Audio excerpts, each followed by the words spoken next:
These concepts were the very concepts which allowed me to open 77 offices in 20 states, no failures at all.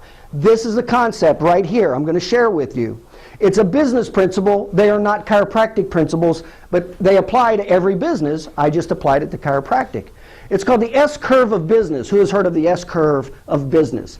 It's how products and services enter through the market and are consumed. It's called the S-curve of business. It is not a chiropractic principle.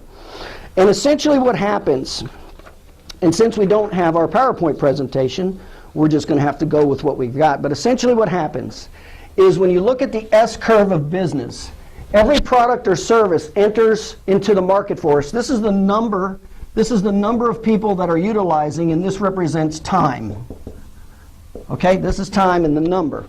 When a product or service enters the business, there's a small segment of group that jumps onto it, the innovators. Typically, you guys have maybe heard that.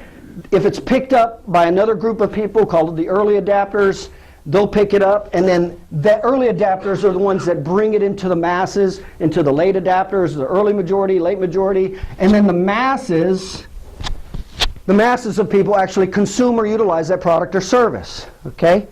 Now, bear with me because this is not chiropractic, but this is exactly what's happening to your business. And it's this principle. If you understand this principle, you're going to see how huge chiropractic really is, and how large the personal injury market really is. If you can't see this, you will not have much of a vision of